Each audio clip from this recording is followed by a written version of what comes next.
Korea, the infamous K-pop culture, the unique nightlife spots and restaurants, and the impressive historical palaces. How could this country not be on your bucket list?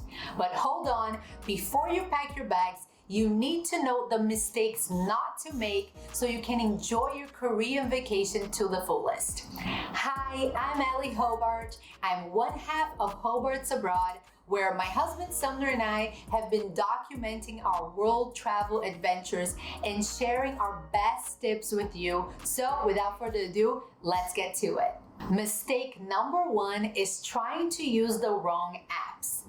Google Maps does not work in Korea. You can't even get accurate distances when trying to use it. You have to download the Kakao apps.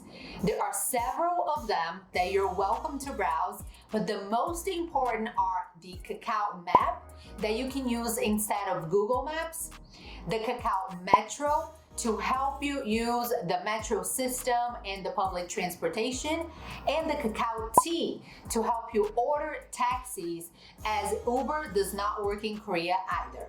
Another important app is the shuttle delivery. It is a bilingual food delivery app, so you don't need to know Korean. And if you're looking for a night in, even on vacation, this is the app to use, especially since Uber Eats or Grubhub, none of that works in Korea either. Mistake number two is trying to guess the language translation. If you don't speak Korean, you don't need to just guess what you're buying or use all of your hand gestures to communicate.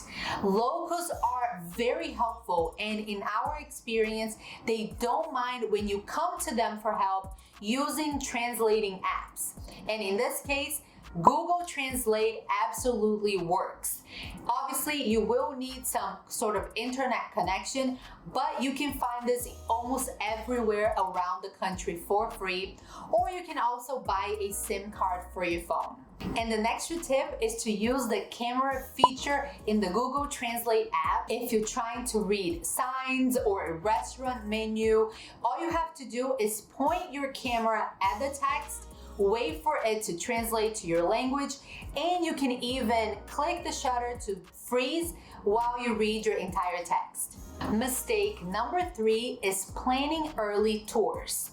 South Korea in general, but specifically Seoul, is very big on their nightlife culture.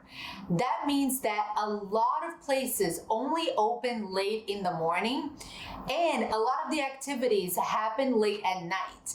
So if you're an early bird, consider adapting your schedule a little bit. Start your tours around 10 a.m., maybe 9 a.m. for certain places. Definitely check opening hours online. And don't miss out on experiencing the nightlife culture when you go to Korea. There's so much going on. There are night markets, a lot of the K-pop activities happen at night as well. Maybe karaoke if that's your thing. There are light shows, food, of course, restaurants, pubs, dancing, clubs, all of that happens at night. So be sure to adapt and shift your schedule just a little bit. Mistake number four is shopping without your passport. Korea is a big destination for shopping, and they have some of the biggest department stores that I've ever seen. And when you bring your passport and you present it at checkout, a lot of times, depending on what you're buying, you won't have to pay for VAT or taxes. Now, if you forget your passport, don't panic, because you can still keep your receipt and ask for a VAT refund at the airport before you fly out of Korea. But if you're running late, or if you forget, or if you lose your receipt, you cannot get that money back. So make sure to bring your passport and save yourself some money. Mistake number five is using only taxis for transportation. I understand when visiting a new country, public transportation can be overwhelming. You may be afraid of not understanding the signs or getting lost, but when visiting Korea, you should definitely take advantage of their metro system, specifically in Seoul. It is so easy to use. All of the signs are translated to English. The name of the stations are easy to understand as well. It is very fast. It can take you to the majority, if not all of the places that you would want to go. Not to mention, you don't have to deal with traffic. It is also super affordable with prices between 1 to 2,000 Korean won. So about $1.50, much cheaper than if you were to get taxis. And an extra tip is that if you're going to be traveling within South Korea, definitely take advantage of their train systems. It is also super affordable and very fast, and that's what we used to go from Seoul to Busan, and it was totally worth it. Mistake number 6 is traveling as a spectator. Yes, I'm talking to you who reads all of the travel guides and travel blogs, who watches the best travel vlogs on YouTube, including the amazing vlogs by Hobarts abroad, and who has every single step of your itinerary planned out.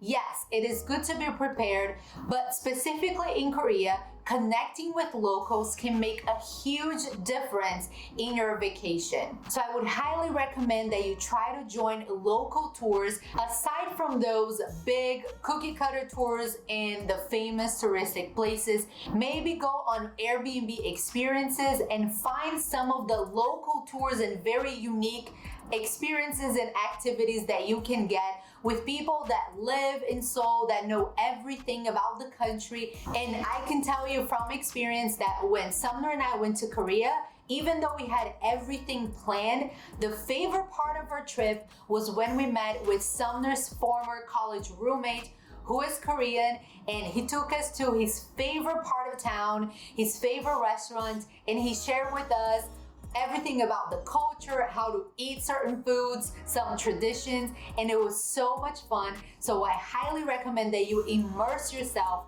in the experience of traveling Korea, and trust me, you will not regret it.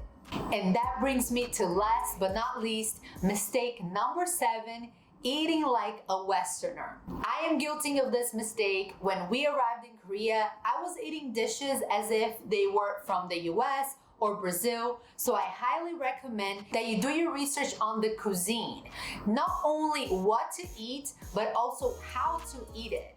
For example, bibimbap, one of the most famous dishes in Korea. I've been told that you should break the running egg, add the sauce in that comes with it, and mix everything in so you can get all of the flavors within one bite. And trust me, after eating it wrong the first time, I could definitely taste the difference. So do your research, ask someone sitting next to you, ask a local as I just mentioned, and I'm sure they'll be more than happy to help you.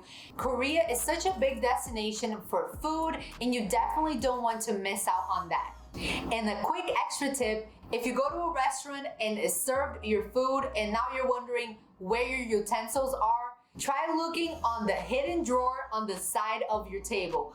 We were wondering for a long time before we asked someone, so you're welcome. And I hope that you found this video helpful. Now you can plan your trip to South Korea at ease. And don't forget to watch our Korea travel vlogs to help you plan your trip and enjoy the best that Korea has to offer. And as always, thank you so much for watching, and I look forward to seeing you at our next destination. Until then, bye!